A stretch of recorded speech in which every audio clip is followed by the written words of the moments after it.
10 बार खरीद पर, 10 बार बिक्री पर टैक्स। अब इसमें सरकार ने एक और बात कही है, दो तरह के टैक्स की उन्होंने बात कही है, एक इनपुट टैक्स और एक आउटपुट टैक्स है। वो क्या होता है, 1 लाख रुपए का आपने माल खरीदा, कल्पना करो 4% उस पर वैट है, ठीक है। वही माल आपने 2 लाख रुपए का बेचा और कल्पना करो फिर से 4% उस पर टैक्स है। तो जब आपने खरीदा तब आपको टैक्स भरना है और जब आप बेच रहे हैं तब भी आपको टैक्स भरना है। लेकिन नेट टैक्स जो सरकार के पास जाएगा वो क्या, बिक्री के समय जो आपने टैक्स भरा और खरीद के समय जो टैक्स दिया है, दोनों को घटाया जाएगा, माइनस किया जाएगा। जो आएगा हिस्सा वो नेट टैक्स है जो गवर्नमेंट को जाएगा। तो आउटपुट टैक्स माने बिक्री के समय दिया जाने वाला, इनपुट टैक्स माने खरीद के समय दिया जाने वाला, दोनों को घटा के output tax minus input tax, वो जो है वो नेट वैट है, वो आपको सरकार के खजाने में भरना है।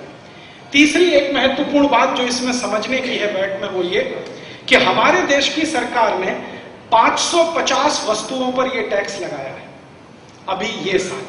अगले साल सरकार कह रही है कि 2000 वस्तुओं पर और लगाएंगे। चिदंबरम का यह बयान है संसद में।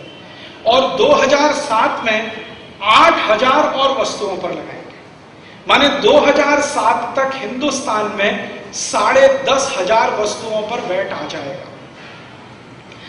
कई व्यापारी महाराज जी आज मुझे ये कहते हैं, राज भाई हमको क्या, हमारे यहां तो वैट नहीं है। जैसे ये कपड़े का धंधा करने वाले लोग हैं ना, टेक्सटाइल वाले, इस पर ये साल वैट नहीं है। तो मैं कहता हूं चिंता मत करो, 6 महीने की देर है, अभी अगला फाइनेंशियल आ रहा है तो तुम्हारे ऊपर वैट आने वाला है। तो जो लोग आज ये उम्मीद में बैठे हुए हैं कि हमारी वस्तु जो हम बेच रहे हैं उस पर वैट नहीं है, अगले साल ऐसी 2500 वस्तुओं पे कुल हो जाएगा और उसके अगले साल 10,500 वस्तुओं पर हो जाएगा। और 10,500 वस्तुओं का जो उत्पादन हमारे देश में होता है उससे कितनी वस्तु ज्यादा है कुल, तो मात्र 45 वस्तु बचेंगी जिस पर वैट नहीं होगा, बाकी सब पर वैट होगा।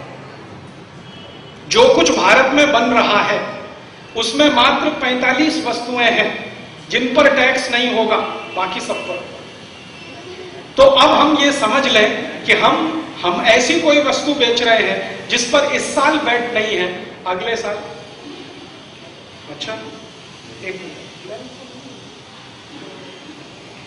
जितना कुछ हम बेच रहे हैं अगर उस पर वैट नहीं है तो ये कल्पना मत करिए कि कभी नहीं होगा। अगले साल से और 2 साल के बाद लगभग 10,500 वस्तुओं पर वैट आ जाएगा।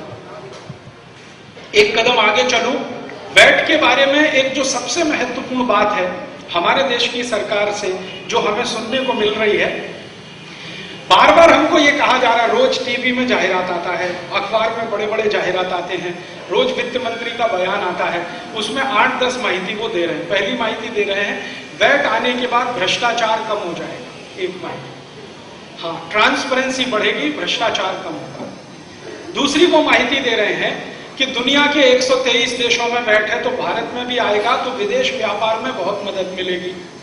तीसरी माहिती वो दे रहे हैं कि इससे भारत के अधिकारियों की अधिकारशाही, ब्यूरोक्रेटिज्म जिसको हम कहते हैं, लाल फीताशाही, अधिकारशाही, वो बहुत कम हो जाएगी।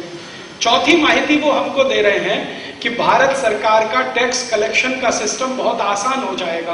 पांचवी माहिती दे रहे हैं व्यापारियों को बहुत सुविधा और सहूलियत हो जाएगी। छठी माहिती वो दे रहे हैं कि चूंकि पूरा सिस्टम सेल्फ असेस्ड, आपके स्वयं के द्वारा असेस किया हुआ है, इसलिए इसमें आपका महत्व ज्यादा होगा। ये चल रहा है, हाँ ठीक। ऐसी ऐसी 10 माहिती दे रहे हैं। मैं आपको एक एक करके इसकी पोल खोलना चाहता हूं। सरकार कितनी झूठ बोलती है हमसे, हमारी सरकार कितना हमसे झूठ बोलती है, उसकी एक एक माहिती मैं आपको अभी देने की कोशिश करूंगा। 2-3 माहिती मैं आपको पहले दे दूं। सबसे पहले जब वैट आया हिंदुस्तान में, आपको मालूम है यही राज्य में आया, याद है आपको, 98 में। और परिणाम क्या हुआ, सरकार परेशान हो गई एक ही साल में, और सरकार ने वापस किया उसको। क्यों नहीं लाया आगे तक, क्यों नहीं किया? क्योंकि बहुत तकलीफ हुआ। तकलीफ क्या हुआ, जो अधिकारी वर्ग था उनका यह कहना था कि यह इतना कॉम्प्लिकेटेड है कि इसको लगातार चलाए रखना मुश्किल है, इससे अच्छा सेल्स टैक्स है। तो महाराष्ट्र राज्य ने सबसे पहले एक्सपेरिमेंट किया और वापस लिया, क्योंकि ये कॉम्प्लिकेटेड बहुत है। कॉम्प्लिकेशंस क्या है वो अभी आपको थोड़ी देर में दिखाई दे जाएगी। दूसरी एक जानकारी आपको दे दूं, हमारे भारत देश में हरियाणा नाम का एक राज्य है जिसके मुख्यमंत्री ओम प्रकाश चौटाला ने भारत के सबसे पहले राज्यों में स्थान हासिल किया वैट लागू करने का। ओम प्रकाश चौटाला ने पूरी ताकत से वैट लागू किया। हरियाणा के व्यापारियों ने, उद्योगपतियों ने, ग्राहकों ने बहुत विरोध किया। चौटाला ने किसी का नहीं सुना। परिणाम क्या हुआ? चौटाला बुरी तरह से चुनाव हार गया और व्यापारी और उद्योगपति ग्राहकों ने कहा कि अगर ये नहीं सुनता है तो कान पकड़ के उतार दो। अब चौटाला को पूछा जाता है कि आप चुनाव हार गए, क्यों? तो कहता है मैंने वैट लागू किया, जबरदस्ती किया, इसलिए चुनाव हार गया। मैं आपको एक और महत्व की बात बताता हूं। भारत के जितने मुख्यमंत्रियों ने वैट का समर्थन किया या वैट लागू करने की बात जोर शोर से कही, वो सब चुनाव हारे। महाराष्ट्र के पड़ोस में एक राज्य है मध्य प्रदेश। मध्य प्रदेश का मुख्यमंत्री दिग्विजय सिंह, सबसे खराब वैट का कानून महाराज जी उसी ने बनाया, सबसे खराब। और वो सबसे खराब क्या था, थोड़ी देर में मैं आपको बताऊंगा इस स्लाइड शो में। उसने सबसे खराब वैट का कानून बनाया और सबसे बुरी तरह से चुनाव हारा दिग्विजय सिंह। दूसरा मुख्यमंत्री हमारे भारत देश में चंद्रबाबू नायडू, आंध्र प्रदेश, वो भी बुरी तरह से चुनाव हारा, जो वैट का पूरा समर्थन करता था। तीसरा मुख्यमंत्री एसएम कृष्णा, कर्नाटक में, वो चुनाव इतनी बुरी तरह से हारा कि उसकी अपनी पक्ष की सरकार नहीं बनी, उसके सबसे खराब विरोधी पक्ष के साथ मिलकर सरकार बनानी पड़ी कर्नाटक में। और एसएम कृष्णा को कर्नाटक छोड़ के महाराष्ट्र आना पड़ा गवर्नर बनकर, राज्य ही छूट गया उसका। वो है तो जितने मुख्यमंत्रियों ने वैट लाया सब बुरी तरह से चुनाव हारे। कारण क्या है? जनता ने पसंद नहीं किया, जनता ने पसंद नहीं किया, व्यापारियों ने पसंद नहीं किया, उद्योगपतियों ने पसंद नहीं किया वैट को। उसका कारण क्या है? क्यों पसंद नहीं किया और क्यों 8 राज्यों में अभी तक विरोध हो रहा है और क्यों मेरे जैसा आदमी इस वैट का विरोध कर रहा है? उसके 3-4 मुख्य कारण हैं जो मैं आपसे शेयर करना चाहता हूं। सबसे बड़ा कारण, सरकार कहती है जी दुनिया के 123 देश में वैट है, हम भारत में क्यों नहीं लाएं? इसमें सरकार थोड़ा सच बोलती है और बड़ा सच छुपा जाती है। बड़ा सच क्या है? दुनिया के जिन 123 देशों में वैट है वहां पर दूसरा कोई भी इनडायरेक्ट टैक्स नहीं है, कोई भी दूसरा अप्रत्यक्ष कर नहीं है। और भारत देश में जहां वैट आ रहा है वहां 14 तरह के इनडायरेक्ट टैक्सेस हैं। 15वां इनडायरेक्ट टैक्स वैट है। यूरोप के देशों में सबसे पहले वैट आया जर्मनी में, और लैटिन अमेरिका के देशों में सबसे पहले वैट आया ब्राजील। ब्राजील दुनिया का पहला देश है महाराज जी जो वैट लाया, लेकिन बहुत महत्वपूर्ण है, ब्राजील की सरकार ने सारे दूसरे इनडायरेक्ट टैक्सेस खत्म किए, उसके बाद वैट लाया। और 20 साल महाराज जी ब्राजील की सरकार ने बहस किया वैट पर, संसद के अंदर, संसद के बाहर। 20 साल के बाद जनता ने जो कुछ सुझाव दिए, व्यापारियों ने और उद्योगपतियों ने जैसा कहा वैसा वैट आया। तो ब्राजील ने 20 साल लगाया वैट लाने के लिए। 1960 में उनके यहां चर्चा शुरू हुई और 1980 में वैट आया। 20 साल लगा उनको अध्ययन करने के। इसी तरह जर्मनी में 12-13 साल बहस चली जर्मन संसद में, उसके बाद वैट आया। जितने भी देशों में वैट है, आपको 2 बातें महत्व की मैं बताना चाहता हूं। वहां कोई भी इनडायरेक्ट टैक्स नहीं है, सिर्फ वैट है इनडायरेक्ट टैक्स में। और 23 देश तो ऐसे हैं महाराज जी जहां डायरेक्ट टैक्स भी नहीं है, सिर्फ एक ही टैक्स है वैट। जैसे स्विट्जरलैंड एक देश है, वहां सिर्फ एक ही टैक्स है वैट, और वो इनडायरेक्ट टैक्स है। डायरेक्ट टैक्स वहां कुछ भी नहीं है, इनकम टैक्स नहीं है, कॉर्पोरेट टैक्स नहीं। लग्जमबर्ग एक दूसरा देश है जहां वैट है, बाकी दूसरा कोई टैक्स नहीं। पनामा एक तीसरा देश है जहां वैट है, बाकी कोई टैक्स नहीं। ऐसे 23 देश हैं दुनिया में जहां सिर्फ एक ही टैक्स है वैट, बाकी दूसरा कोई टैक्स नहीं है। 84 देश ऐसे हैं जहां पर 2 ही टैक्स हैं, एक वैट और एक इनकम टैक्स, बाकी कोई टैक्स नहीं। अब भारत की बात करें, भारत देश में 14 इनडायरेक्ट टैक्सेस हैं, एक डायरेक्ट टैक्स है और ऊपर से वैट। ये स्थिति हमारे देश में। तो आप कल्पना कर सकते हैं, जिन देशों ने सारे इनडायरेक्ट टैक्सेस खत्म किए और वैट लाया, वो सफल होने वाले हैं, क्योंकि जनता को मजा आ गया। सारे के सारे इनडायरेक्ट टैक्स चले गए, बहुत मजा आ गया, और डायरेक्ट टैक्स भी चला गया, और ज्यादा मजा आ गया। अब जिन देशों में महाराज जी डायरेक्ट टैक्स नहीं है, इनकम टैक्स भी नहीं है और वैट है, उन देशों में वैट का रेट क्या है, वैट की दर क्या है, और कितनी वस्तुएं हैं जिन पर वैट है। स्विट्जरलैंड की बात करता हूं। स्विट्जरलैंड दुनिया का सबसे ऐसा अद्भुत देश है जहां वैट सिर्फ 1.5% है, 1.5%, और सभी वस्तुओं पर एक जैसा है, 1.5%। माने 100 रुपए का माल बनाइए, 1 रुपए 50 पैसे टैक्स में दे दीजिए, बात खत्म हो गई। और सिंगल पॉइंट है महाराज जी, एक बार के उत्पादन पर आप 1.5 रुपए भर दीजिए 100 रुपए के माल पर, उसके बाद जिंदगी भर के लिए भूल जाइए। ना आपको बिल रखना है, ना कैश मीमो रखना है, ना वाउचर रखना है, ना परचेज रजिस्टर, ना सेल रजिस्टर, ना कोई डॉक्यूमेंट। आपने घोषित किया मैंने 100 रुपए का माल बनाया, 1.5 रुपए भर दिया, बात खत्म हो गई। अब उस माल को आप पूरे यूरोप के किसी भी देश में बेचने के लिए भेज दीजिए, कभी भी दूसरा टैक्स नहीं लगेगा। यूरोप के देशों ने क्या किया है महाराज जी, एक दूसरे के देश जहां पर वैट है वहां कस्टम ड्यूटी भी हटा दिया, कस्टम भी नहीं लेते हैं, आयात कर भी नहीं लेते। तो इतना सरल कर दिया उन्होंने टैक्स के स्ट्रक्चर को। वहां कोई भी दूसरा टैक्स नहीं है, सिर्फ एक वैट है, और वो भी 1.5% है। दूसरे कई देश हैं, वहां पर किसी में 3.5%, 4%, 6%, 7.5%, 8%, 9%, इसके आगे जाता नहीं है। कुछ सेलेक्टेड वस्तुएं हैं जिन पर 17% है, सेलेक्टेड, जिनकी संख्या 20-25 से ज्यादा नहीं है। हजारों दूसरी वस्तुओं पर बहुत कम है, और बाकी दूसरा कोई टैक्स नहीं है। ये सबसे महत्व की बात है जानने की। हिंदुस्तान में जो सबसे खराब बात हो रही है वैट में, वो ये कि दूसरे ढेर सारे टैक्सों के साथ इसको सरकार ला रही है। एक और महत्व की बात है, यूरोप के सभी देशों में वैट जो है ना, वो सैन वैट है, स्टेट वैट नहीं। कहीं भी राज्य सरकार नहीं लाई, केंद्र की सरकार लाई। सैन वैट और स्टेट वैट में फर्क क्या होता है? अगर आप सैन वैट भरते हैं तो अपने माल को उस देश के किसी भी राज्य के किसी भी गांव में कभी भी ले जाके बेचिए, कोई प्रॉब्लम नहीं। लेकिन स्टेट वैट होने से प्रॉब्लम ही प्रॉब्लम, सेंट्रल का नहीं है, स्टेट का है, और स्टेट में अलग अलग कानून अगर बना दिए हैं तो तकलीफ ही तकलीफ है। तो इंटर स्टेट बिजनेस बहुत तकलीफ में आता है जब स्टेट वैट होता है, और सैन वैट होता है तो इंटर स्टेट बिजनेस बहुत सरल हो जाता है। तो दुनिया के सभी देशों में जहां वैट है वो सैन वैट है, स्टेट वैट नहीं।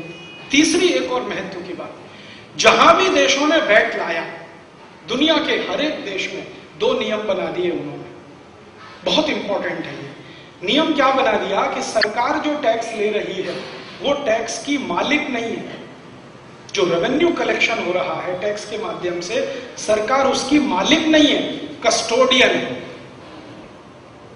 ये रूल है, उनके नियम है।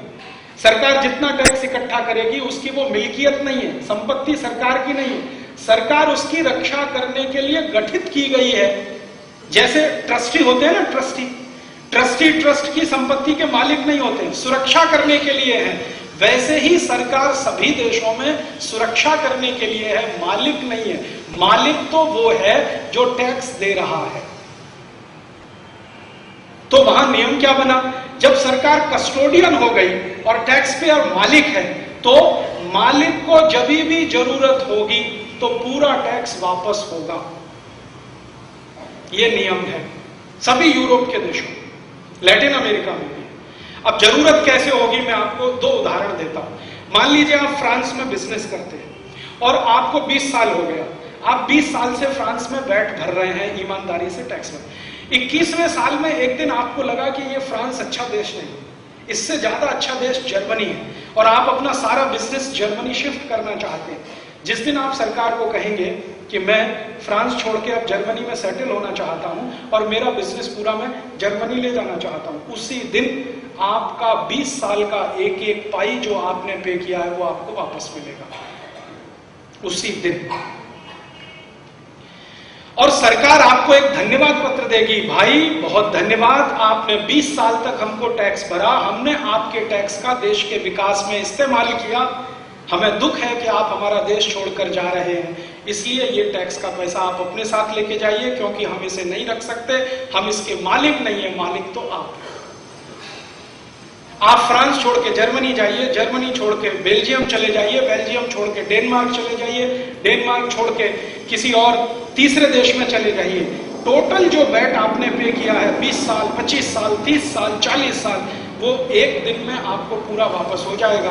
आप अपना वैट वापस लेके दूसरे देश में जाइए, बिजनेस शुरू करिए, बिजनेस शुरू करने के बाद वहां पर वैट पे करिए, फिर 20 साल बाद आपका दिल उब जाए, वो देश को छोड़कर और किसी में चले जाइए, वापस मिल जाएगा। इस तरह का नियम है सभी देशों में।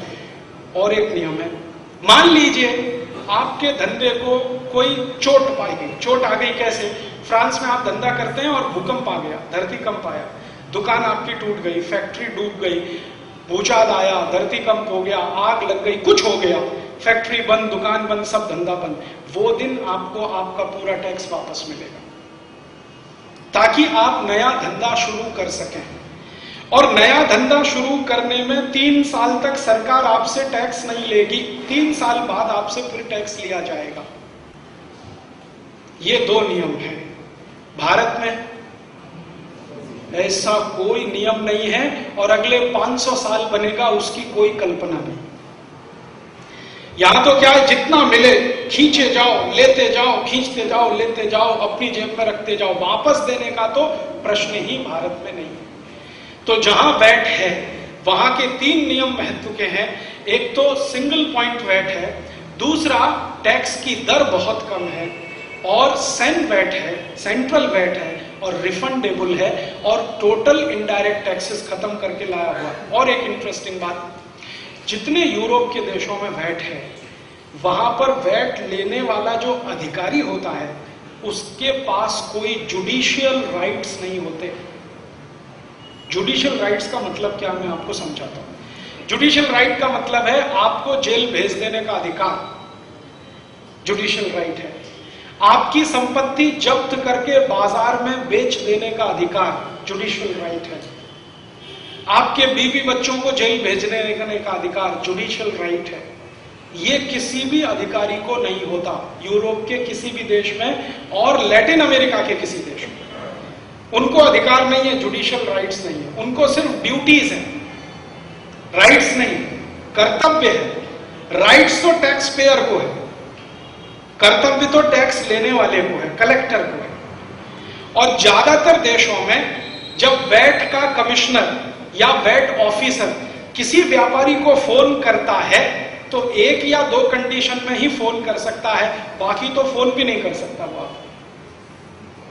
कंडीशन क्या है, मान लो आपने टैक्स भरा और गलती से ज्यादा दे दिया, तब वो वैट कमिश्नर आपको फोन करेगा, सर आपका तो मैंने रिटर्न देखा है, आपने तो गलती से ज्यादा टैक्स भर दिया है, आप मुझे टाइम दीजिए, मैं आपका वापस पैसा देने आना चाहता हूं। आप बोलेंगे सैटरडे को आना, सैटरडे जो वीकली ऑफ है, संडे ऑफ है, सैटरडे आना, तो आएगा और आपके हाथ में पैकेट देके जाएगा। वो 10,000 यूरो डॉलर का हो सकता है, 50,000 यूरो। यूरोप के जिन लोगों से मैं बात करता हूं, मैं कहता हूं भाई वैट कमिश्नर का फोन आया, तो कहते हैं राजीव भाई दिवाली होती है उस दिन, जिस दिन फोन आया, दिवाली पक्का है कि हमको 10-20 हजार डॉलर देने आ रहा है, पक्की बात है, अदरवाइज वो फोन करेगा नहीं आपको। एक तो ये कंडीशन में वो फोन करता है। दूसरा कि आपने मान लीजिए टैक्स भरा है और आपके चार्टर्ड अकाउंटेंट से कोई बड़ी भारी गलती हो गई है, कोई ब्लंडर हुआ है, छोटी गलती नहीं बड़ी गलती कोई हुई है, या आपका टैक्स कंसल्टेंट से कोई बड़ी गलती हुई है, तब वो आपको फोन करेगा और आपसे अपॉइंटमेंट फिक्स करेगा कि आपकी ये गलती है, मैं आपके साथ बैठ के बात करना चाहता हूं। आप उसको अपॉइंटमेंट का टाइम दीजिए, फिर वो आपके साथ बात करेगा। और आप बोलेंगे मेरे घर में आ जाओ तो आ जाएगा, आप बोलोगे मेरी दुकान में आ जाओ तो आ जाएगा। आपको अगर सुविधा है, वो पूछेगा आपको सुविधा है तो आप मेरे ऑफिस में आ सकते हैं, आप कहोगे नहीं नहीं मेरे पास टाइम नहीं है आपके ऑफिस में आने का, ठीक है मैं आता हूं आपके पास। ये तो होता है वहां का वैट कमीशन। और यूरोप के कोई भी देश का वैट कमिश्नर टैक्स पेयर को सर करके बात करता है, sir sir sir, okay sir, right sir, very good sir, fine sir, आदि आदि आदि आदि, ये बात करता है। भारत का वैट कमिश्नर आपका सर तोड़ के बात करता है, वो तो सर सर करके बात करता है। भारत का वैट कमिश्नर तो आप जाओगे तो कमरे में कुर्सी नहीं रखेगा, कहेगा बाहर खड़े रहो, और खुद बैठा बैठा चाय पीता रहेगा, कहेगा फुर्सत नहीं है, कल आओ, परसों आओ, नरसों आओ। तो टेंडेंसी में बहुत फर्क है। और इससे भी ज्यादा इंटरेस्टिंग बात है जो बहुत महत्व की है, फिर मैं आता हूं मुख्य विषय पर। दुनिया के किसी भी देश के वैट कमिश्नर को पगार नहीं होती है, सैलरी नहीं मिलती है, उसको कमीशन मिलता है। जितना वो टैक्स लेगा उसका कमीशन फिक्स होता है, और हर देश में अलग अलग है। कोई देश में 0.5%, माने आपने जो टोटल टैक्स इकट्ठा किया उसका 0.5% आपका कमीशन, आपने जो टैक्स इकट्ठा किया उसका 1% कमीशन, 1% से कहीं ज्यादा नहीं है और 0.25% से कहीं कम नहीं है। तो 0.25% से लेकर 1% के बीच में कमीशन फिक्स होता है, किसी को सैलरी नहीं है, कमीशन। और एक मजे की बात, किसी भी वैट कमिश्नर को यूरोप के किसी भी देश में सरकार का घर नहीं मिलता रहने के लिए, किराए के घर में रहना पड़ता है। सरकार का टेलीफोन नहीं मिलता, सरकार का मोबाइल फोन नहीं मिलता, सरकार की कार नहीं मिलती, सरकार के फोकट के टिकट नहीं मिलते हवाई जहाज में आने जाने के लिए, बीवी बच्चों को तो कभी कोई सुविधा नहीं मिलती। जो करना है अपने पैसे से करना है, सरकार की तरफ से कोई सुविधा नहीं। आपको जो कमीशन मिल रहा है उसी से आपको अपनी जिंदगी चलानी है, बाकी आगे कोई बात नहीं है। भारत देश में इसका ठीक उल्टा होता है। वैट कमिश्नर को पगार तो है और उसको ढेर सारे पगार के साथ इमोल्यूमेंट्स हैं। हाउस टैक्स अलग मिलता है, हाउस रेंट अलग मिलता है, उसके बीवी बच्चे बीमार हो जाते हैं उसके लिए पैसा अलग मिलता है, फोकट की बिजली जलाने के लिए, फोकट का डीजल पेट्रोल फूकने के लिए अलग से मिलता है, बीवी बच्चों को हर साल घुमाने के लिए हिल स्टेशन पर जाए अलग पैसा मिलता है, और उसके मम्मी पापा भी बीमार पड़ जाए वैट कमिश्नर के तो उनको खर्चा अलग मिलता है। तो भारत का जो वैट कमिश्नर है और यूरोप का वैट कमिश्नर है, जमीन आसमान का अंतर है। हमारे देश की सरकार ने ये सारी माहिती छुपाई लोगों से और बोल दिया कि यूरोप के 123 देशों में वैट है तो भारत में भी आना चाहिए, लेकिन ये नहीं बताया कि उन 123 देशों में किन आधार पर वैट है और हमारे यहाँ किन आधार पर आ रहा है। सबसे खराब बात हमारे देश में जो हुई है वैट में, कि ढेर सारे दूसरे टैक्स भरते हुए आपको वैट देना है। अब इसमें एक और महत्व की बात मैं कह दूं, फिर ये स्लाइड में शुरू करूंगा। भारत देश के नागरिक अगर नेट इनकम कर रहे हैं तो उनको टैक्स देना है इनकम टैक्स। बात समझ में आती है? Net income. और अगर आप ग्रॉस इनकम कर रहे हैं तो अब आपको टैक्स देना है वैट। वैट जो है ना, ग्रॉस इनकम पर लगने वाला टैक्स है। ये बात सबसे महत्व की है जिस पर मैं अब आपका ध्यान आकर्षित करना चाहता हूं और महाराज जी से विशेष निवेदन करना चाहता हूं, ये सबको बताएं। आपकी ग्रॉस इनकम अब टैक्सेबल हो गई, नेट इनकम पहले से टैक्सेबल थी, इसका माने आपकी टोटल इनकम टैक्सेबल हो गई। आप अपनी इनकम छुपा नहीं सकते। वैल्यू एडेड टैक्स लाने के पीछे हिंदुस्तान की सरकार की सबसे बड़ी साजिश है वो ये कि भारत के व्यापारी और उद्योगपति वर्ग की सारी इनकम सरकार की आंखों के सामने रहे, आप उसे छुपा नहीं सके। अभी क्या होता था, अभी जब आप सेल्स टैक्स देते थे तो उसमें ग्रॉस इनकम टैक्सेबल नहीं थी, नेट इनकम टैक्सेबल थी, तो उसमें आप थोड़ी बहुत बचत कर सकते थे। बचत करने को सरकार कहती है कर चोरी, और मैं उसको कहता हूं बचत। सरकार उसको कर चोरी कहती है कि आप टैक्स इवेजन कर रहे हैं, और मैं मानता हूं कि आप इस देश की डोमेस्टिक सेविंग्स बढ़ा रहे हैं। अगर आप टैक्स नहीं भर रहे हैं तो आप इस देश की बचत बढ़ा रहे हैं। सरकार कहती है कि कर चोरी कर रहे हैं, मैं कहता हूं कि आप टैक्स सेविंग्स वो करने से इस देश की बचत बढ़ाते हैं। कैसे? हिंदुस्तान के जो लोग टैक्स में पैसे कटौती करते हैं या टैक्स नहीं भरते हैं या टैक्स की चोरी करते हैं, जो भी शब्द इस्तेमाल करें, वही लोग सबसे ज्यादा डोनेशन देते हैं, वही लोग सबसे ज्यादा डोनेशन। महाराज जी, मेरे बहुत दोस्त हैं जो हर साल इनकम टैक्स की चोरी करते के लिए उनके घर में 4 चार्टेड अकाउंटेंट हैं जिनको महीने का 50,000 रुपए का सैलरी देते हैं। इनकम टैक्स नहीं जाना चाहिए। मैं उनको कहता हूं, भाई तुम इतना खर्चा चार्टेड अकाउंटेंट पे करते हो और इतना दान में भी देते हो, रोज का 1 लाख रुपए का दान दे सकते हैं, इनकम टैक्स नहीं देते। रोज का 2 लाख रुपए का दान दे सकते हैं, इनकम टैक्स नहीं देते। मैं जानता हूं, मेरे बहुत अच्छे मित्र हैं जैन समाज में ही हैं जो रोज का 2 लाख रुपए दान देते हैं, 3 लाख रुपए देते हैं, 4 लाख रुपए देते हैं।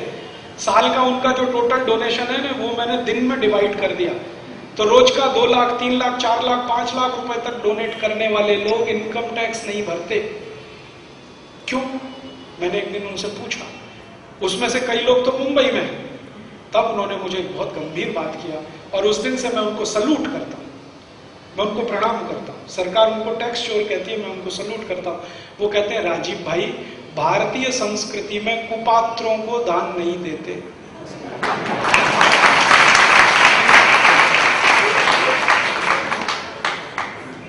कुपात्र माने भारत की सरकार, उसको हम नहीं दे सकते। आप दान में मांगो तो घर भी खाली कर देंगे।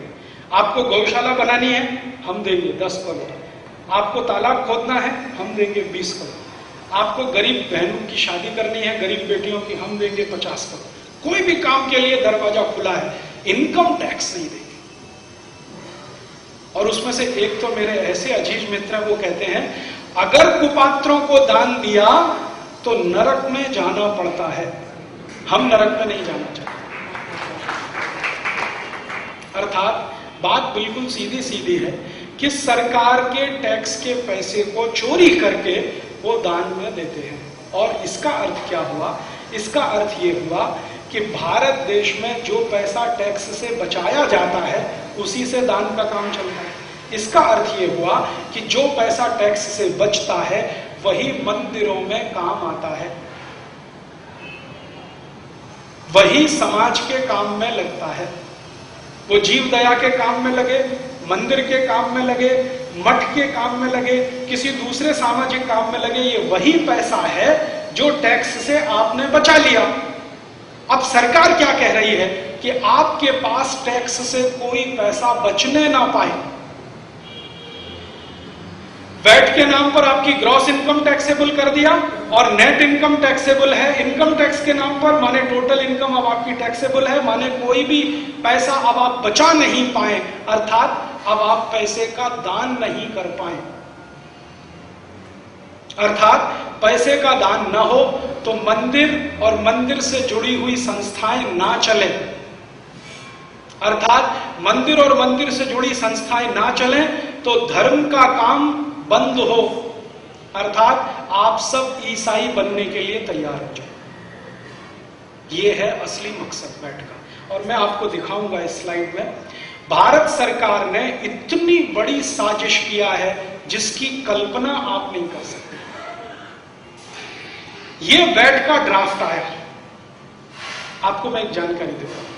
यह वैट का ड्राफ्ट आया तो सबसे पहले ड्राफ्ट को बनाने वाली जो कमेटी, असीम दास गुप्ता, मैंने उनको एक प्रश्न पूछा था। इस ड्राफ्ट में एक स्लाइड आपको दिखाऊंगा, ये प्रोविजन कैसे आया। महाराज जी, इसमें एक स्लाइड है, वो आपको तो शायद दिखाई नहीं देगी, लेकिन हाँ, वो स्लाइड ये है कि जितने इंटरनेशनल ऑर्गेनाइजेशन भारत में काम करते हैं वो सब टैक्स फ्री, उनको वैट देंगे। All international organisations are VAT free. 22 राज्यों ने कानून बनाया वैट का। सभी राज्यों के कानून में इंटरनेशनल ऑर्गेनाइजेशंस को वैट फ्री रखा है। अब ये इंटरनेशनल ऑर्गेनाइजेशन कौन है? जितने भी चर्च ऑर्गेनाइजेशन है, सभी इंटरनेशनल ऑर्गेनाइजेशन, वो सभी वैट फ्री हैं। और जितने हिंदू धर्म के मठ मंदिर हैं वो सभी अब वैट में आ गए। और ये परिवर्तन किस दिन आया? जिस दिन मनमोहन सिंह इस देश का प्रधानमंत्री बना। उसी दिन ये प्रोविजन डाला गया। इसके पहले एक ड्राफ्ट बना था, वो बनाया था अटल बिहारी वाजपेयी की एक सरकार चलती थी ना, उसमें एक वित्त मंत्री थे, उनका नाम था जसवंत सिंह, और थोड़े दिन एक वित्त मंत्री रहे यशवंत सिन्हा। उनके समय में जो ड्राफ्ट बनाया गया उसमें ये प्रोविजन नहीं था। आप जरा ध्यान देना, इंटरनेशनल ऑर्गेनाइजेशंस को वैट से अलग रखना, ये मनमोहन सिंह के प्रधानमंत्री बनने के बाद इसमें डाला गया। मनमोहन सिंह इस देश का प्रधानमंत्री नहीं है, सोनिया गांधी इस देश की प्रधानमंत्री है। क्योंकि मनमोहन सिंह इस बात को 2 बार अपने मुंह से कह चुका है कि मैं तो मैडम का प्रधानमंत्री हूं। वो पब्लिक मीटिंग में बोला है, ऐसे नहीं बोला है। एक बार पब्लिक मीटिंग में बोला है और एक बार प्रेस कॉन्फ्रेंस में बोला है। जिस दिन मनमोहन सिंह की पहली प्रेस कॉन्फ्रेंस हुई थी दिल्ली में, उसी दिन उसने कहा था मैं मैडम का प्रधानमंत्री हूं, और मैडम बगल में बैठी है। पत्रकारों ने कहा आप भारत के प्रधानमंत्री हैं। नहीं, मैं मैडम का प्रधानमंत्री। अर्थात जैसे मैडम कहेगी वैसे ही मैं करूंगा। मैडम कौन है? क्रिश्चियन लॉबी की सरमुख्तियार सोनिया गांधी। तो इंटरनेशनल ऑर्गेनाइजेशंस को वैट फ्री बनवा दिया, एक प्रोविजन डलवा दिया।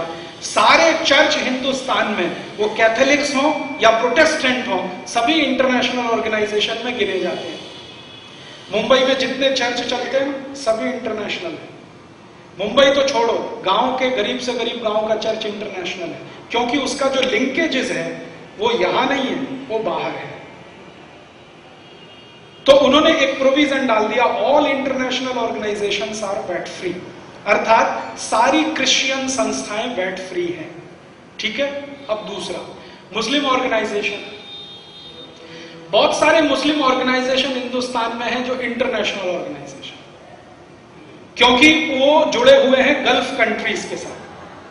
आपको मालूम है बहुत सारी मस्जिद भारत में बनती है जिनके लिए पैसा आता है तो वहां से आता है, अरब देशों से आता है, उनके पैसे से यहाँ की मस्जिद बनती है, उनका एफिलिएशन वहां है।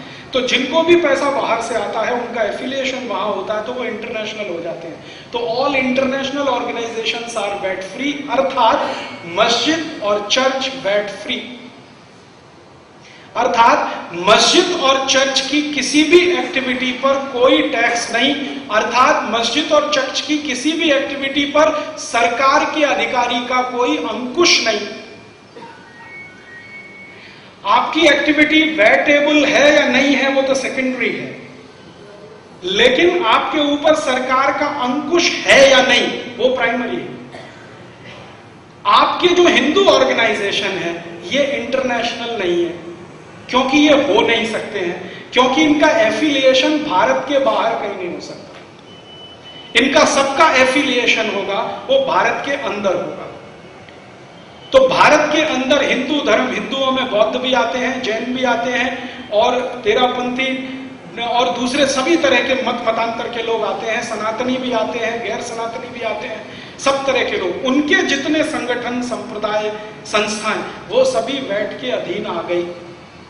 एक और इससे भी ज्यादा खतरनाक बात, सरकार ने यह तय कर दिया है कि अभी जो संस्थाएं प्रॉफिटेबल हैं, नॉन प्रॉफिटेबल हैं, दोनों, ये सभी बिजनेस करती हैं। बिजनेस के डेफिनेशन में डाला है उसको। अभी तक आप क्या करते हैं, आप अगर मंदिर चलाते हैं, मठ चलाते हैं तो आप सेवा करते हैं, लेकिन सरकार ने वो सेवा हटा दिया, अब उसको बिजनेस में डाल दिया। बिजनेस में 2 क्लासिफिकेशन किया है, नॉन प्रॉफिटेबल बिजनेस और प्रॉफिटेबल बिजनेस, अर्थात मंदिर, मठ सभी नॉन प्रॉफिटेबल बिजनेस में आते हैं, और नॉन प्रॉफिटेबल बिजनेस भी वैट में आ गए। प्रॉफिटेबल बिजनेस तो आ ही गया है, नॉन प्रॉफिटेबल बिजनेस भी आ गया। अब इतनी बातें ध्यान में रखकर अब आप जरा देखिए ये स्लाइड्स, इसमें मैं आपको भैया ऑन करो जरा, हाँ, ये तो मैं ये हाथ में ले सकता हूं, ये तो बहुत सरल सी बात है, ये परिभाषा है, लेट अस अंडरस्टैंड वैट। जरा नेक्स्ट एंटर मारो। हाँ, वैल्यू एडेड टैक्स, सरकार की डेफिनेशन क्या है? सरकार की डेफिनेशन ये है, ड्राफ्ट में ये डेफिनेशन उन्होंने दिया है, value added tax is multi stage tax levied on value added at different stages of production and distribution of a commodity, ध्यान से पढ़ना इसको, of a commodity or service or any adventure in the nature of service with or without motive of earning profit, with or without motive of earning profit। आप कोई भी service करें, कोई भी काम करें, आप उसमें से प्रॉफिट बनाएं या ना बनाएं, सीधी सीधी बात है। आप मंदिर चलाते हैं, नॉन प्रॉफिट बिजनेस है, लेकिन ये वैट की परिभाषा में है। महाराज जी आप बैठना चाहेंगे इधर, आप इधर आएंगे देखने के लिए? हाँ ठीक है। तो जो बिजनेस आप करते थे, बिजनेस की अभी तक हमारे यहाँ डेफिनेशन थी, ऐसा कोई काम जो पैसे कमाने के लिए किया जाए वो बिजनेस है, और ऐसा कोई काम जो बिना पैसे के किया जाए वो सर्विस है। सेवा और व्यापार में फर्क था। अब सरकार ने क्या कर दिया, सेवा को व्यापार बना दिया। सबसे ज्यादा विरोध होने की जरूरत है इसी डेफिनेशन पर, कि तुम्हारी हिम्मत कैसे हुई हिंदुस्तान की नॉन प्रॉफिट ऑर्गेनाइजेशंस, माने मंदिरों के सारे ट्रस्ट, मठों के सारे ट्रस्ट, उसको भी तुमने इसमें डाल दिया।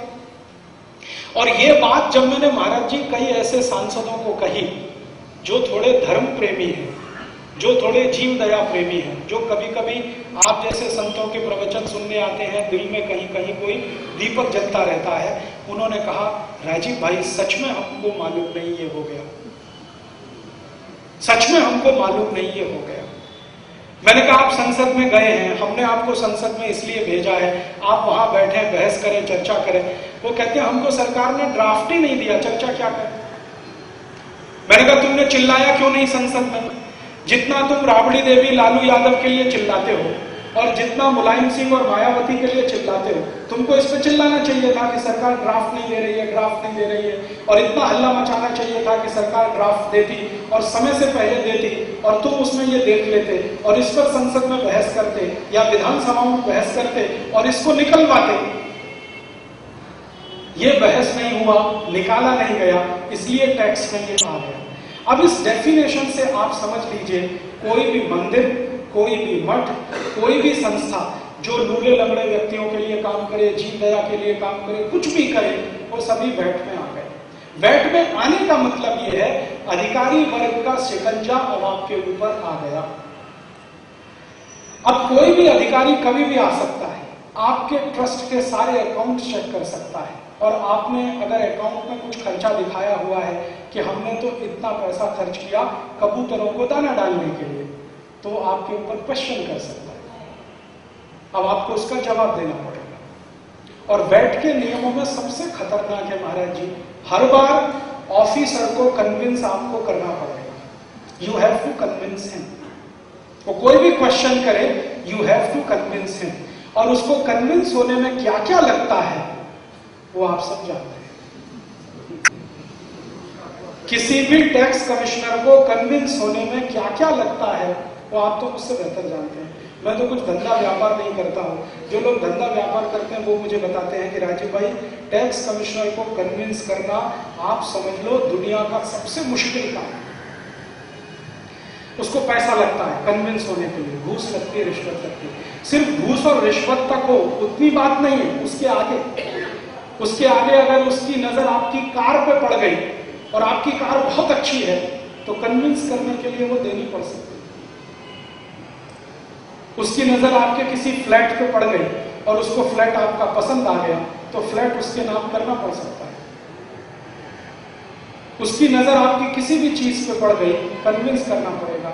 हमारे एक बहुत अच्छे अजीज दोस्त हैं जो यहाँ बॉम्बे में बिजनेस करते हैं, 1000 करोड़ से ज्यादा का उनका टर्नओवर है। वो कहते हैं राजीव भाई, कमिश्नर को कन्विंस करने के लिए डांस बार लगता, और डांस बार से भी ज्यादा लड़की लगती है, रात को देनी पड़ती है दारू के साथ, तब कमिश्नर कन्विंस होता है, तब जाके आपको दया प्रेम करुणा के तहत कुछ क्षमा कर सकता है, नहीं तो आपको रगड़ के रख सकता है। तो ये डेफिनेशन इतनी खतरनाक है। इसका जो अंतिम वाक्य है, कमोडिटी और सर्विसेज और any adventure in the nature of service with और without motive of earning profit. ये सभी अब वैट में आ गए। नेक्स्ट,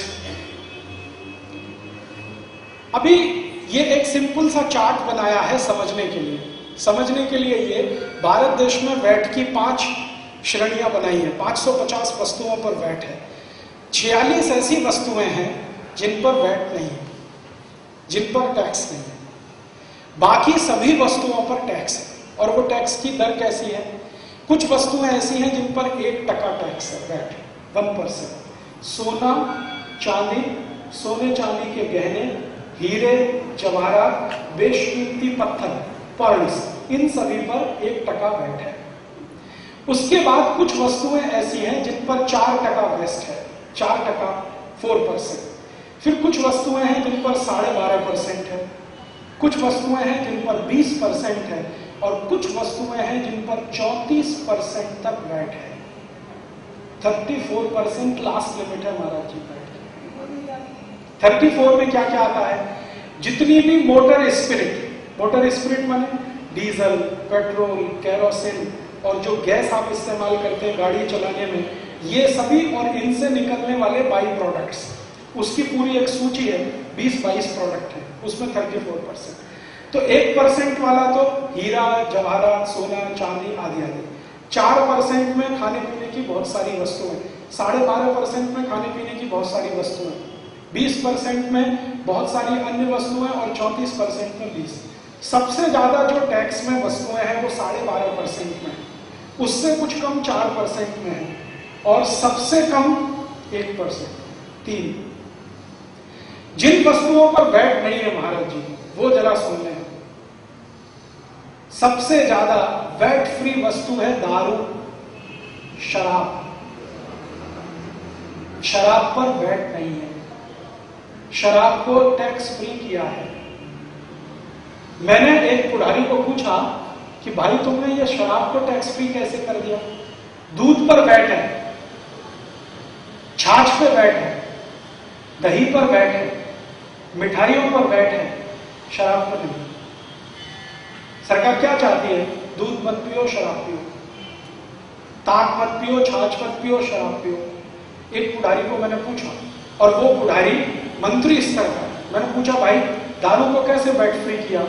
तो उसने कहा आपको माहिती नहीं है, भारत के जितने भी सांसद हैं सबके पास दारू के कारखाने,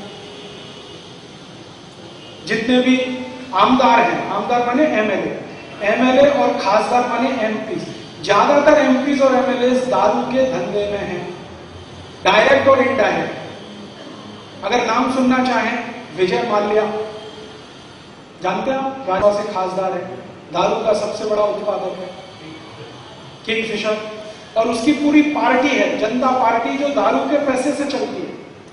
और ये वही जनता पार्टी है महाराज जी जो मोरारजी देसाई के जमाने में बनी थी, जिन्होंने दारू बंदी कराई थी। आपको मालूम है मोरारजी भाई का? मोरारजी भाई के समय में एक पार्टी बनी थी, जयप्रकाश नारायण ने बनाई थी, जनता पार्टी। वो जनता पार्टी के प्रधानमंत्री के रूप में मोरारजी देसाई आए थे, और उनकी ताकत से उन्होंने गुजरात में दारूबंदी कराई थी। थोड़े दिन अगर वो रह जाते तो भारत में दारूबंदी करने वाले थे, लेकिन उसके पहले उनको गिरा दिया। तो जो जनता पार्टी बनी दारू का विरोध करने के लिए, आज उस जनता पार्टी का प्रेसिडेंट दारू का सबसे बड़ा धंधेबाज है, विजय माल्या। उसकी पूरा पक्ष दारू से चलता। तो उन्होंने कहा जब विजय माल्या जैसे खासदार है तो दारू पे वैट कैसे आ सकता है? इसलिए वैट फ्री शराब जो है ना, वैट फ्री। उसके बाद दूसरी वस्तु जिस पर वैट नहीं है वो है लॉटरी। सब लॉटरी वैट फ्री, लॉटरी पे कोई वैट नहीं। माने सट्टेबाजी करो और दारू पियो, दोनों टैक्स, माने दोनों में ही मरो और डूबो, इसके लिए वैट फ्री। ऐसी कई कई वस्तुएं हैं जो वैट फ्री। और महाराज जी नमक पर वैट है, हाँ नमक पर वैट है, और दारू वैट फ्री है, लॉटरी वैट फ्री है, नमक जो सबसे ज्यादा इस्तेमाल होता है, मीठू जो सबसे ज्यादा इस्तेमाल होता है, उस पर वैट है। और मुझे बहुत दुख होता है इस बात को कहते हुए, अभी थोड़े दिन पहले भारत में ड्रामा हुआ था, वो आपने देखा होगा। सोनिया गांधी ने महात्मा गांधी के मीठू सत्याग्रह का पिक्चर बनाया, देखा? सोनिया गांधी दांडी मार्च में गई थी, साबरमती आश्रम गुजरात से शुरू होके और दांडी समुद्र तट तक। उसके साथ राहुल गांधी गया, प्रधानमंत्री गया, पूरा कांग्रेसी लोग गए। क्या करना? महात्मा गांधी को याद करना है। क्यों? उन्होंने मीट सत्याग्रह किया था और मीट का टैक्स हटाया था।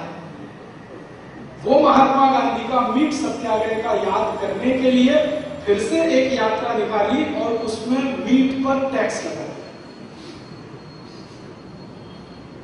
मुझे बहुत दुख है ये कहते हुए, गांधी जी के शरीर का हत्या नाथुराम गोडसे ने किया था, गांधी जी के विचार का हत्या तो ये गांधीवादी लोग कर रहे हैं। सरकार मीट पर बैठ लगा और मीट पे ही बैठ नहीं लगा दिया भारत जी। भारत की कई राज्य सरकारों ने गांधी जी के चरखे पर बैठ लगा, गांधी चरखे पर बैठ, गांधी जी की टोपी पर बैठ और गांधी जी की फोटो रखते हैं। ये सब होता 2 अक्टूबर को उसके सामने अगरबत्ती जलाई जाती है, धूपबत्ती जलाई जाती है, जिंदाबाद बोला जाता है और गांधी जी के हर काम में वैट टैक्स लगा। जो कभी अंग्रेज सरकार नहीं कर पाया वो भारत सरकार ने कर दिया। अंग्रेज सरकार ने एक बार हिम्मत किया था मीट पे टैक्स लगाने का, गांधी जी ने उसको परास्त किया। अंग्रेज सरकार ने खादी पे वैट लगाने का कोशिश किया, गांधी जी ने परास्त किया। लेकिन गांधीवादी सरकार जो इस देश में चल रही है वो खादी पे भी वैट लगा दिया, चरखे पे भी लगा दिया, टोपी पे भी लगा दिया, मीट पे भी लगा दिया। ये सब वस्तुओं पर 4% वैट है। जिन पे होना चाहिए टैक्स वहां नहीं है, जिन पे नहीं होना चाहिए उन पर वैट है। ये जो 5 श्रेणी बनाई है सरकार ने 550 वस्तुओं की, एक श्रेणी वैट फ्री, उसमें 46 वस्तुएं हैं। मैंने बता दिया लॉटरी, दारू जैसी 46 वस्तुएं हैं। उनमें से एक वस्तु है शक्कर। वो कह रहे हैं अगले साल इन पे हम लगाएंगे। ये जो 46 वस्तुएं इस साल टैक्स फ्री है, अगले साल इन पे लाएंगे, तो मैंने अगले साल इनको भी वैट आने वाला है। और जिन वस्तुओं पे 4% है उनकी सूची करीब 150 है, जिन पर 12.5% है उनकी सूची करीब 175 से आगे है और बची हुई पर 20 और 34% है। ये है टैक्स का रेट। अब इसमें नेक्स्ट 1 मिनट, ये स्लाइड में आपको सिर्फ इसलिए दिखाने के लिए, ये लगेगा कैसे टैक्स। मान लीजिए कोई वस्तु है ए, उसकी परचेज प्राइस है 100 रुपया और उस पर टैक्स है 4%। ठीक है, तो 4% वैट लगने के बाद उसकी जो नेट परचेज प्राइस हो जाएगी वो 104 रुपये। ठीक है, इसमें टैक्स कितना है? 4 रुपए। अब यही वस्तु को अगर 150 रुपए में बेच दिया जाए, आपने खरीदा 104 रुपए, वस्तु की कीमत है 100 रुपया। अब वो वस्तु को आप बेचते हैं 150 रुपए में। ठीक है, तो टैक्स कैलकुलेशन उसके हिसाब से, और जो टैक्स पेएबल है वो नीचे, फिर सेट ऑफ जो ऑलरेडी पेड आपने कर दिया है वो नीचे, फिर नेट टैक्स जो पेएबल है वो ये। एक चार्ट के माध्यम से ये समझा है। और इसमें 4-5 वस्तुएं लिया है। एक वस्तु ले लिया 200 रुपए का है, 8% है, दूसरा ले लिया 300 रुपए का है, 12% है, ऐसे करके ये समझा है। ये कोई खास बात नहीं है, आप सब जानते हैं। नेक्स्ट भैया, नेक्स्ट।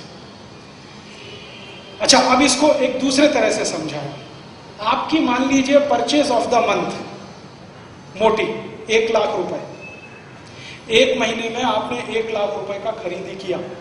उसी महीने में आपने जो टैक्स पे किया परचेज पर 4% अगर मान लीजिए दर है तो 4000 रुपए।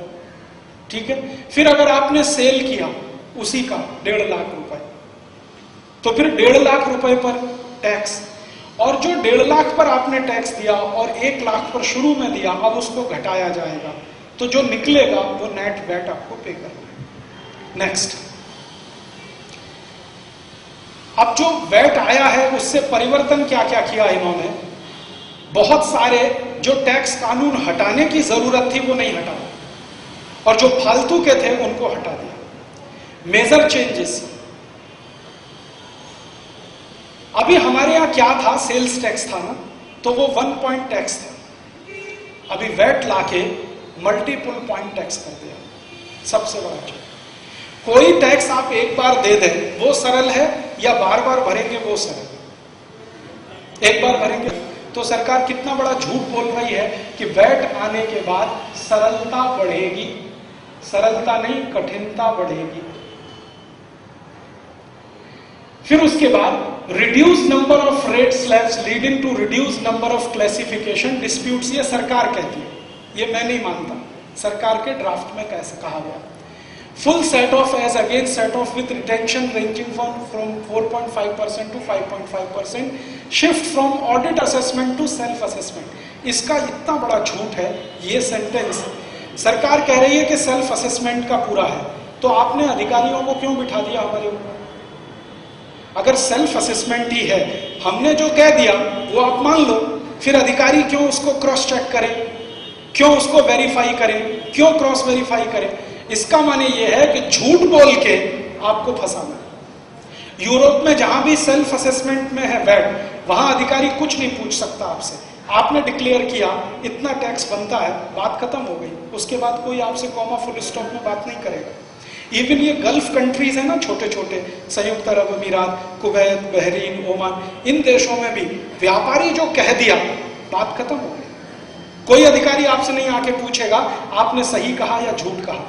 माना वहां यह जाता है कि व्यापारी जो कह रहा है वो सच ही है, क्योंकि वो देश का नागरिक है। हमारे यहां इसका ठीक उल्टा है।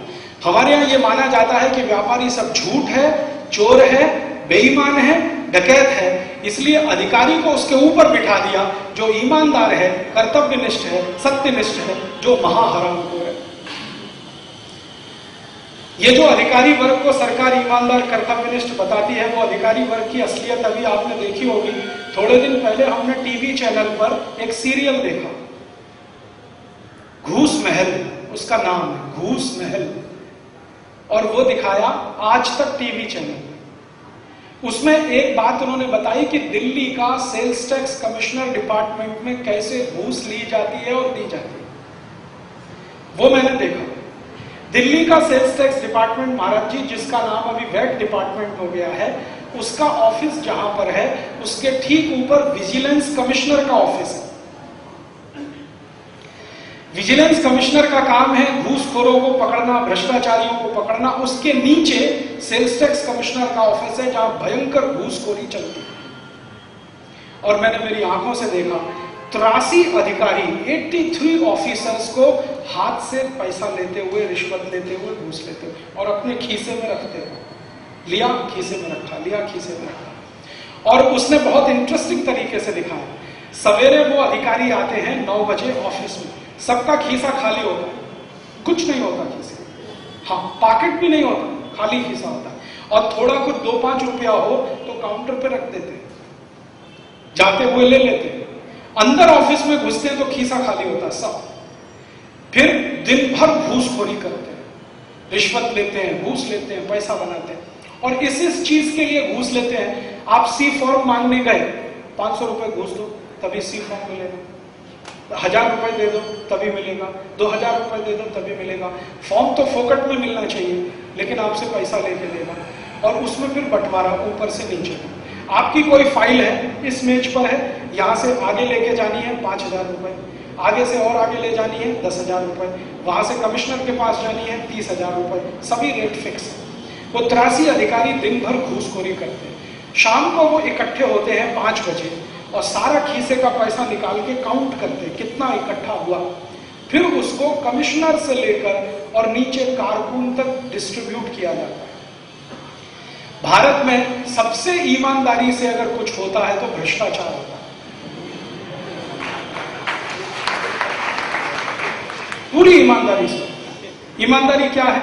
जिसने जितना घूस लिया अपना निकाल के रखा, फिर उसको काउंट किया, फिर अधिकारी के हिसाब से रिडिस्ट्रीब्यूट हुआ। ये हमने हमारी आंखों से देखा है। और ये भारत की राजधानी के सेल्स टैक्स कमिश्नर के ऑफिस में हो सकता है, तो छोटे छोटे गांव में क्या होता होगा सोचो। ऐसे घूसखोर हरामखोर व्यापारियों को सरकार बिठाती है ये कहकर कि ये कर्तव्यनिष्ठ हैं, सत्यनिष्ठ हैं, देश की सेवा कर रहे हैं, इसलिए उनके ऊपर लगाम अंकुश नहीं है, अंकुश उनके ऊपर है व्यापारियों के ऊपर। ये जो सरकार कह रही है ऑडिट असेसमेंट से सेल्फ असेसमेंट पे जाने वाला सिस्टम है, ये सबसे बड़ा ब्लफ है और इसी में फंसाया है हम सबको सरकार। बहुत सारे व्यापारी जो वैट को समर्थन कर रहे हैं वो मुझको एक ही तर्क देते हैं, सेल्फ असेसमेंट हो गया। मैंने कहा तुम्हारी की क्या अधिकार आया जरा ये बताओ? सेल्फ असेसमेंट किए हुए को भी वैट कमिश्नर रिजेक्ट कर सकता है, अपने नए तरीके से उसकी जांच करा सकता है। तुम्हारे सेल्फ असेसमेंट का मतलब क्या? फिर उसके बाद abolition of turnover tax, surcharge and purchase tax, ये स्टेट लेवल पे ये तीन, turnover tax, surcharge and purchase tax, ये खत्म किया है। और महाराष्ट्र में merger of work contract tax act, right to use act with VAT के साथ मर्ज कर दिया है। इतना हुआ। जो मेजर है, मैंने आपसे कहा सीएसटी खत्म नहीं हुआ, सर्विस टैक्स खत्म नहीं किया, प्रोफेशनल टैक्स खत्म नहीं किया, रोड टैक्स खत्म नहीं किया, टोल टैक्स खत्म नहीं किया, ऑक्ट्रॉय तक खत्म नहीं किया। जो करना चाहिए वो नहीं किया, फालतू कम किया। नेक्स्ट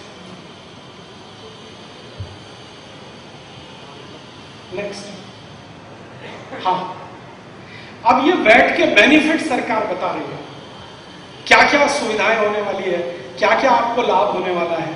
उसमें एक लाभ वो बताते हैं, आपको जो है ना रिफंड मिलेगा, सेट ऑफ मिलेगा, एक लाभ।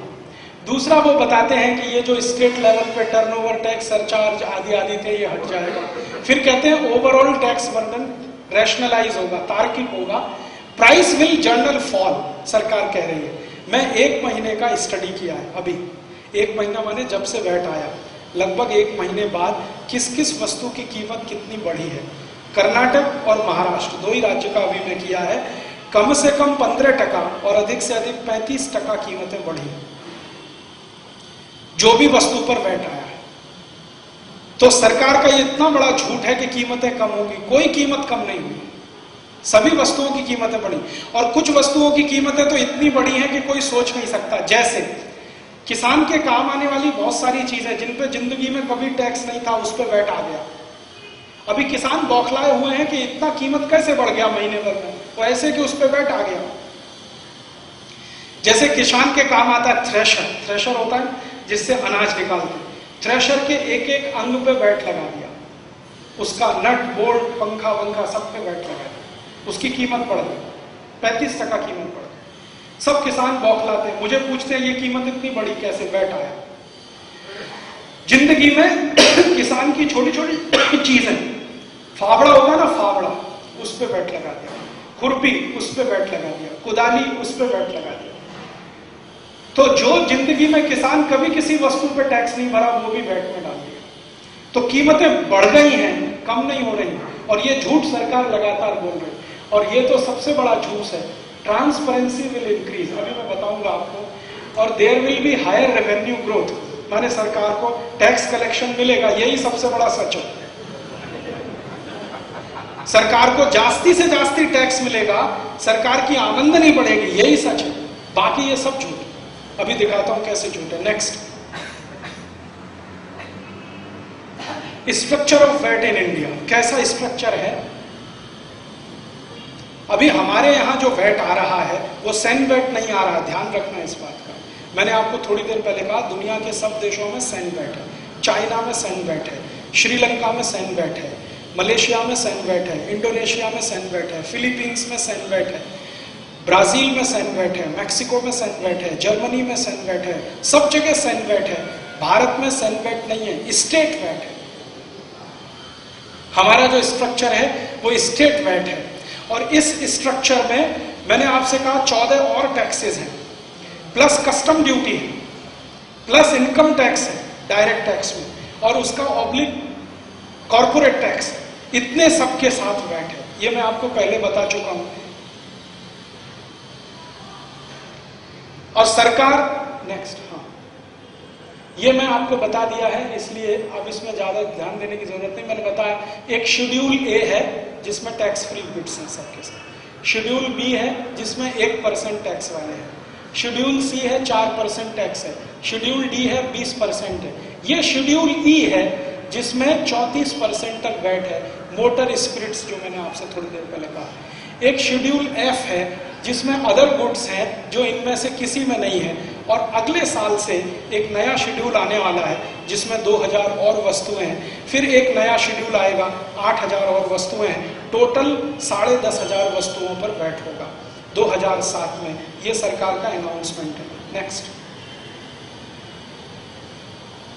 रेट है जो मैं आपको पहले ही बता दिया, 1% है, 4% है, 12.5% है, उसके बाद 20%, 34%। CST still applicable. सरकार ने एक वायदा किया, मैं भरोसा नहीं करता क्योंकि 1960 में वायदा किया था CST हटाएंगे। अभी एक वायदा किया है कि हम CST आधा करेंगे, फिर उसके अगले साल आधा करके फिर पूरा खत्म करेंगे। भरोसा नहीं, क्योंकि शराबी आदमी जो होता है ना उसका भरोसा नहीं होता। Next please. अब देखिए ये तो बहुत खतरनाक है भैया, इसके एक पहले वाला छूट गया। भाजी बेच सबसे नीचे जो था ना, है ना, ठीक, सब भाजी बेचने वाले का धंधा 5 लाख से कम है, पानी पूरी बेचने वाले का धंधा 5 लाख से कम है, पान पट्टी चलाने वाले का धंधा 5 लाख से कम है, चाय बेचने वाले का धंधा 5 लाख से कम है। माने इन सबको रजिस्ट्रेशन करना पड़ेगा। जो बाई आती है ना आपके यहाँ भाजी बेचने, अभी उसको रजिस्ट्रेशन करना है। वो बाई क्या समझती है, क्या होता है रजिस्ट्रेशन, क्या होता है वैट? वो तो बेचारी पालक बेचने आती है, बेच के चली जाती है, 10-20 रुपए अपना कमा लेती है। लेकिन सरकार इतनी हरामखोर है, उससे भी कह रही है रजिस्ट्रेशन कराओ। क्यों कराना है? इसलिए कि अगले समय में उन पे भी वैट लगाना है। कारण क्या है? इसमें बहुत ही खतरनाक प्रोविजन है महाराज जी। प्रोविजन ये है कि सरकार जिस दिन चाहे उसका अधिकारी वैट कमिश्नर टैक्स की रेट को उलट पलट कर सकता है, जिस दिन चाहे, एक सिंगल नोटिफिकेशन से। उसको कानून बनाने की नई दरकार नहीं है, जरूरत नहीं है, असेंबली में जाने की जरूरत नहीं है, संसद से पास कराने की जरूरत नहीं है। जिस दिन उसको मन में आया वो एक नया नोटिफिकेशन लाएगा और वो नोटिफिकेशन ये कहेगा कि अभी 1 लाख रुपए से ऊपर के सब लोगों को वैट पे करना है। अभी 5 लाख किया, अगले साल लाख कर देगा, फिर कहेगा जी 10,000 से ऊपर का धंधा करने वालों को सबको वैट पे करना है, फिर 1000 रुपए तक भी आ जाएंगे। माने सरकार तो बिल्कुल नंगी भूखी है, जहां से भी मिले खींचना है, चूसना है हर हालत में आपसे। इसलिए रजिस्ट्रेशन कंपलसरी कर रहे हैं। अब ये रजिस्ट्रेशन नहीं किया तो फिर क्या? तो आपने कानून का उल्लंघन किया ऐसा माना जाएगा, और उस पर दंड कितना, उसके प्रोविजन क्या है? तो अगर रजिस्ट्रेशन नहीं किया है तो आपको कम से कम 2000 रुपए दंड। कोई राज्य में 2000 है, कोई राज्य में 1000 है। 1000 से कम कहीं नहीं है, 2000 से ज्यादा कहीं नहीं है, तो कम से कम 1000 से 2000 रुपए के बीच में दंड। और जितने दिन रजिस्ट्रेशन नहीं करेंगे उतने दिन प्रतिदिन के हिसाब से और दंड। कोई राज्य 200 रुपए प्रतिदिन, कोई 100 रुपए प्रतिदिन, ऐसे ऐसे दंड। और अगर दंड नहीं भरा तो मान लो आपने रजिस्ट्रेशन भी नहीं किया, पेनल्टी लगा, वो भी नहीं भरा, तभी वैट कमिश्नर आपको 1 साल के लिए जेल भेज देगा। ये उसको अधिकार है। और जेल भेजने के लिए भी जो टर्म इस्तेमाल किया गया है, rigorous imprisonment. Rigorous imprisonment, rigorous imprisonment माने सश्रम कारावास। आपको मैं एक सरल भाषा में समझा दूं, तुरंत समझ में आएगा। भारत देश के क्रांतिवीर विनायक दामोदर सावरकर को रिगरस इम्प्रिजनमेंट हुआ था। तो क्या था? उनको जेल के अंदर चक्की चलानी पड़ती थी। जेल के अंदर वो जो बैल वाला कोलू होता है ना, उसमें बैल को निकाल के उनको लगाया जाता था और कोलू चलाना पड़ता था। ये तो रिगरस इम्प्रिजनमेंट होता है। अगर आपने रजिस्ट्रेशन नहीं किया है तो रिगरस इम्प्रिजनमेंट 1 साल के लिए। इतना बड़ा क्राइम। और मान लो 1 साल का रिगरस इम्प्रिजनमेंट होने वाला है, आपको माहिती है, कल्पना करो, और आप भाग गए, एब्सकॉन्डेड हो गए, तो आपकी पत्नी को जेल, पत्नी आपकी, उसको इम्प्रिजनमेंट कर सकता है 1 साल के लिए। दुनिया के किसी कानून में नहीं है ये। भारत में भी सबसे खराब कानून है ना IPC 302, मर्डर। आपने अगर किसी का मर्डर किया है आईपीसी 302 का केस बनता है, उस केस में भी जिसने मर्डर किया है उसी को जेल होती है, उसकी पत्नी को कोई छू भी नहीं सकता। लेकिन इसमें अगर रजिस्ट्रेशन नहीं कराया, जेल चलो 1 साल की। और ये बात जब मैंने कई सारे मंत्रियों के सामने लाई तो एक ही जवाब दिया, हमने पढ़ा नहीं इसको। कानून बन गया, पढ़ा नहीं अभी इसको। और कहते हैं हम इसका संशोधन करेंगे बाद में। पहले से अगर तुमने पढ़ा नहीं तो कानून क्यों लगाया? इतनी जल्दी क्या थी? अमेरिका WTO साइन करने के बाद भी वैट नहीं लाया, तो तुमको क्या गरज पड़ी है वैट लाने की? तुम झगड़ा कर सकते हो WTO में कि अमेरिका लाएगा तब हम लाएंगे, नहीं लाता हम भी नहीं लाएंगे। हमारे यहां तो मुद्दई सुस्त गवाह चुस्त, ऐसी स्थिति। माने रजिस्ट्रेशन नहीं करना इतना बड़ा क्राइम कर दिया है कि आपको 1 साल की जेल हो जाए। तो बेचारे ये छोटे छोटे खोमचे चलाने वाले, पानी पूरी बेचने वाले, चाय की टपरी चलाने वाले, पान पट्टी का धंधा करने वाले, इनका क्या होने वाला है? कोई आएगा ऑफिसर, कहेगा रजिस्ट्रेशन दिखाओ, कहेगा क्या रजिस्ट्रेशन? अच्छा चलो जेल 1 साल की। वो कहेगा साहब 1 साल की जेल, अच्छा 10,000 रुपए लो, 20,000 रुपए लो, 50,000। You have to convince him, लाओ 20,000 रुपए, 50,000 रुपए, 1 लाख रुपए। तो इससे क्या होगा? ट्रांसपेरेंसी बढ़ रही है। हाँ बढ़ रही है। कैसे? पहले वो चुपचाप लेता था, अब सीधे डकैती डालेगा, इसकी ट्रांसपेरेंसी बढ़ रही है। पहले जो चोर थे ना वो सब अब डकैत हो जाएंगे, सीधे गुंडागर्दी करके आपकी जेब से निकालेंगे। और ये जो छोटे छोटे बेचारे धंधे करने वाले हैं, ये इतने गरीब भोले भाले मासूम होते हैं, कोई भी इनको हड़का लेता है। पुलिस वाले तो आप देखते हैं ना कैसे हफ्ता वसूली करते हैं। अब पुलिस वालों के साथ ये वैट ऑफिसर हफ्ता वसूली में लग जाएंगे। सड़क के किनारे कोई भी कुछ धंधा कर रहा है, वो आएगा, रजिस्ट्रेशन दिखाओ, रजिस्ट्रेशन नहीं है, लाओ पैसे, नहीं तो जेल चलो, नहीं तो तुम्हारा सामान जब्ती करता हूं। ये सब हरामखोरी अब शुरू होगी इस देश में। 6 महीने के बाद नवंबर दिसंबर से ये सब आपको अपनी आंखों के सामने दिखाई देगा। मुंबई रजिस्ट्रेशन कंपलसरी होना बहुत ही खतरनाक प्रोविजन है, उसमें डाल दिया। और इससे भी ज्यादा एक खतरनाक प्रोविजन नेक्स्ट, वो आगे आएगा, मैं अभी बता देता हूं। वो प्रोविजन क्या है कि आप अगर 5 लाख रुपए से कम का धंधा करते हैं तो आपको टैक्स तो नहीं देना, लेकिन आपको रिटर्न फाइल करना कंपलसरी, वैट रिटर्न फाइल करना कंपलसरी। इनकम टैक्स में होता है ना, आप अगर इनकम टैक्स पे नहीं करते हैं तो भी रिटर्न फाइल करना कंपलसरी है। ऐसे ही वैट रिटर्न फाइल करना कंपलसरी है। माने हर भाजी बेचने वाले को, चाय का धंधा करने वाले को रिटर्न फाइल करना है। अभी रिटर्न क्या होता है पूछो आप उससे। सड़क पे अगर कोई व्यक्ति आपको बता दे, पानी पूरी बेचने वाला, कि तुमको अगले 6 महीने के बाद वैट रिटर्न फाइल करना माहिती है, वो कहेगा ये क्या होता है वैट रिटर्न। मैंने एक ऑफिसर को पूछा वैट रिटर्न कैसे फाइल करेगा, वो तो अंगूठा छाप है, वो तो कभी